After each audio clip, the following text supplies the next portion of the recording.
चला सुरू. राखी ताईंना बसेल ते.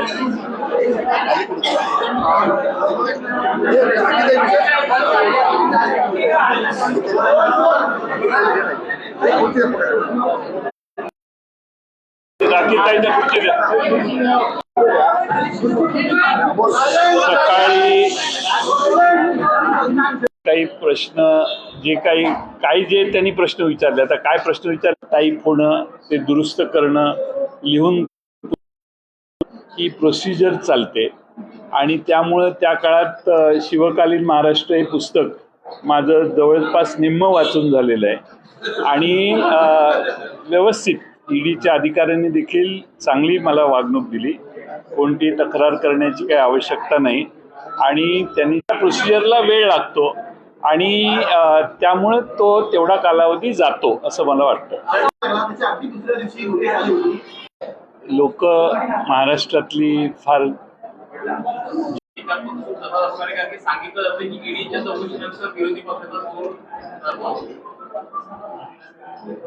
आता नुसतं आता प्रेस कॉन्फरन्समध्ये बोलून तुमचा त्याच्यावर विश्वास पडणार नाही, तर वेळच ठरवेल त्याच्यावर तुम्हाला काय तुमचा निष्कर्ष त्यानंतर कळेल तुम्हाला.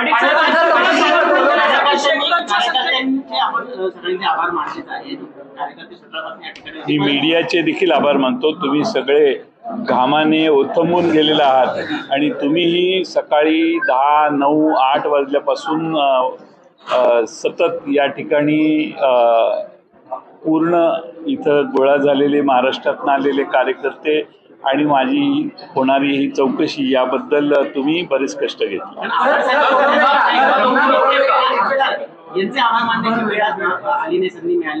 आव्हाड साहेबांचे आभार मानायला पाहिजेत. सकाळपासून 8 वाजल्यापासून ते या कार्यक्रमासाठी या सगळ्या दिवसभराचा जो काही चाललंय त्याच्यासाठी इथं ठाम बसून आहेत. मी विनंती पाठवलेली होती की आव्हाड साहेबांना जायला सांगा, ज्यावेळी बाहेर येईन त्यावेळी मी फोनवर बोलेन, पण आव्हाड साहेब इथून हल्ले नाहीत. आव्हाड साहेबच नाही तर हे आमचे मुंबईतले दोन्ही अध्यक्ष आहेत, सगळे इथं बसणारे सगळेच, आणि मगासपासून तुम्ही बघताय की महाराष्ट्रातल्या वेगवेगळ्या जिल्ह्यातले कार्यकर्ते नेते सगळेच थांबले. त्या सगळ्यांचे आभार मानतो आणि जे आलेले नाहीत त्यांचेही आभार.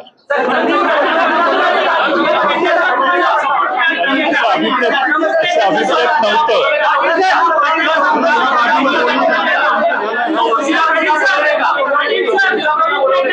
मी सांगितलंय पुन्हा ज्यावेळी बोलवाल त्यावेळी.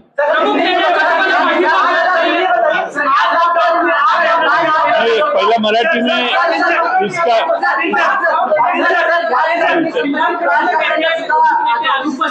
अजित पवारांनी ह्याच्यावरती कोणतेही भाष्य केलेलं नाही.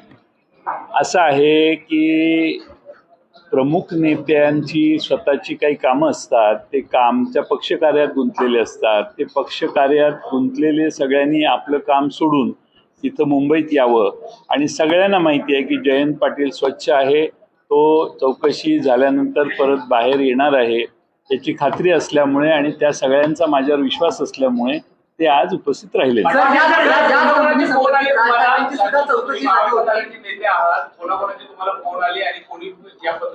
माझ्याकडे सकाळपासून मोबाईल नाही, त्यामुळे सकाळपासून माझ्याकडे कोणाचाही फोन मी घेऊ शकलो नाही. तर माझा फोन माझ्या स्वीय सहाय्यकाकडे दिलेला होता. काल परवा अनेक मान्यवरांचे फोन आले. मी आता एक नाव घेतलं आणि दुसरं नाव नाही घेतलं तर प्रॉब्लेम होतो, कारण माझी मेमरी कधी कधी धोका देते आणि मग प्रमुख नाव राहिलं तर मग ते बरोबर होणार नाही. पण सगळे महाराष्ट्रातले दिग्गज नेत्यांनी मला फोन करून समर्थन दिलं, पाठिंबा दिला, चौकशी केली.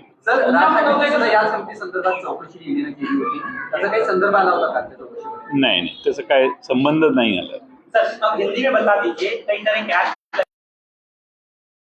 सर 16लाच झालेली आहे. सर आप बताइए, कई क्लैरिटी दी कि आरोप के तहत आपको बुलाया गया था, सभा जॉब का उम्र थी, एग्जैक्ट आरोप क्या है और आपका कहना क्या ये केस क्या आपके ऊपर? एग्जैक्ट आरोप क्या है ये मैं बोल नहीं पाऊंगा, क्योंकि जो सवाल उन्होंने पूछे उनके सारे जवाब मैं दे दिए.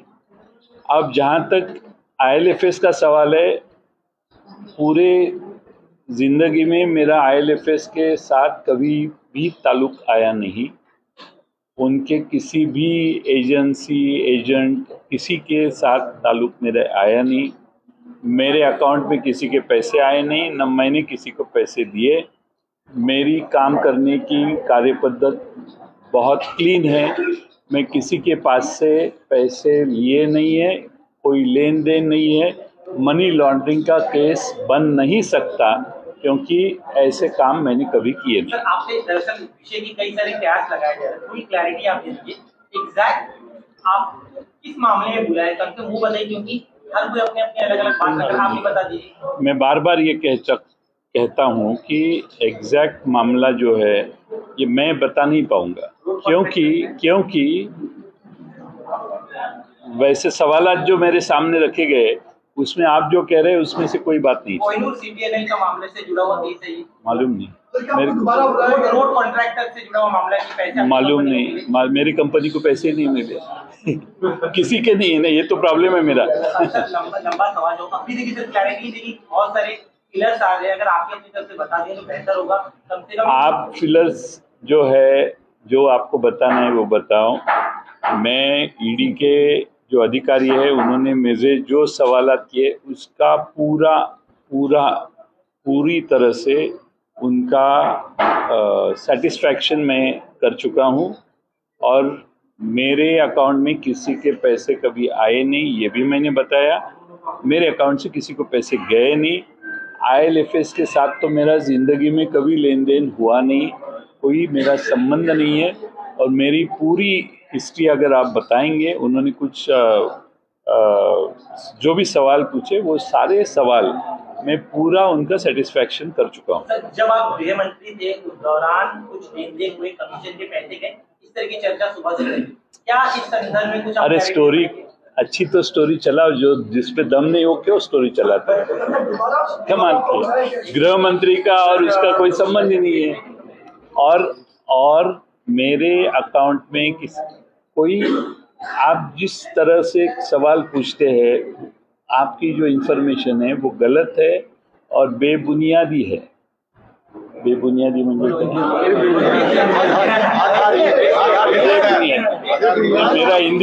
मेरा हिंदी भी सुधर गया।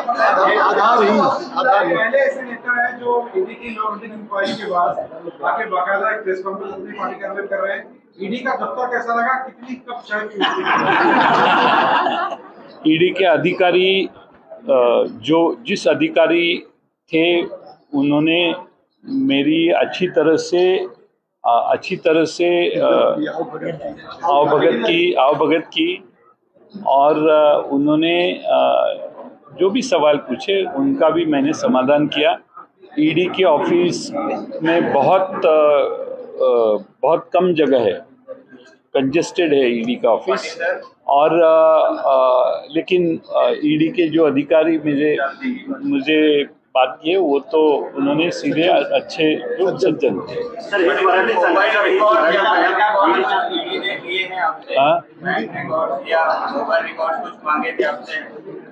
कुछ नहीं मांगे मुझे। मेरे पर्सनल अकाउंट जो है, जो अकाउंट्स है, जो इन्फॉर्मेशन है उनके पास भी है। और उन्होंने कोई हमारी संस्था है, यानी क्या बोलते हैं, शुगर फैक्ट्री है हमारी, कोऑपरेटिव बैंक है, कोऑपरेटिव शुगर फैक्ट्री है। मेरा कोई पर्सनल प्राइवेट शुगर फैक्ट्री नहीं है। मेरी पर्सनल बहुत बड़ी इंडस्ट्री है, ऐसा कोई बात नहीं है। जो भी है वो उनको मैं पेश किए है करूँगा। मैंने कहा है जब भी वो मैं हाजिर हूँ।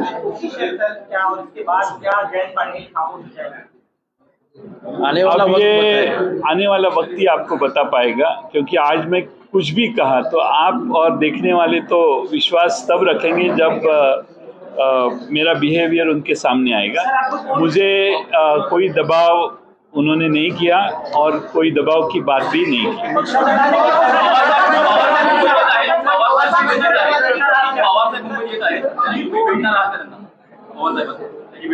मी नेहमीच भेटतो त्यांना, ते कधी येतील ते चौकशी करू।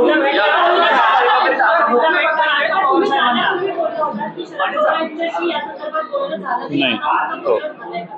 मला आत्ता मगाशी त्यांच्याशी बोलण्याचा योग आला.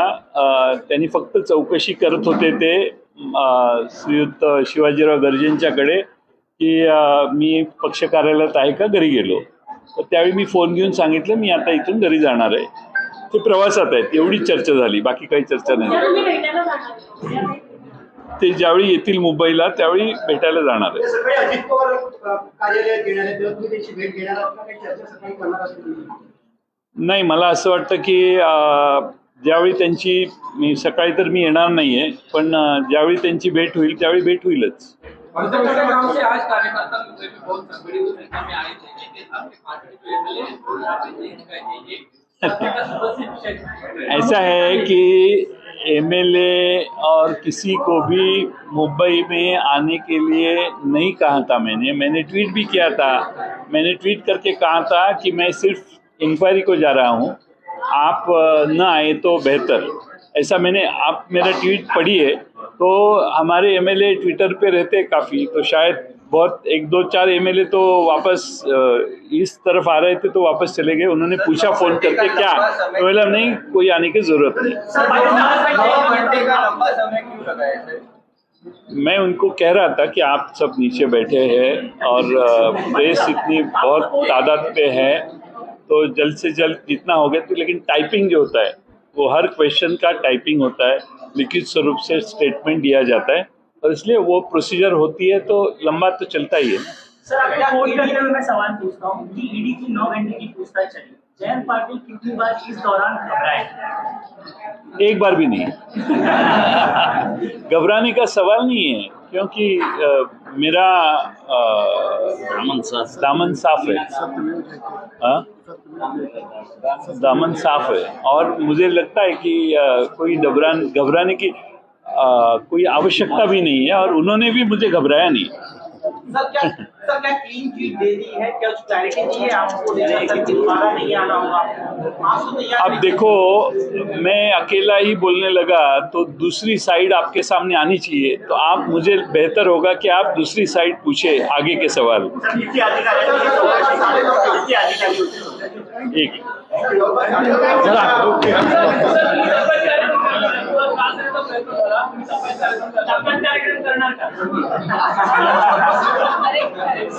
मी हा शिवकालीन महाराष्ट्र सध्या वाचतोय. जुन्या काळात काय परिस्थिती होती शिवाजी महाराजांच्या काळात त्याचं वाचन केलेलं आहे.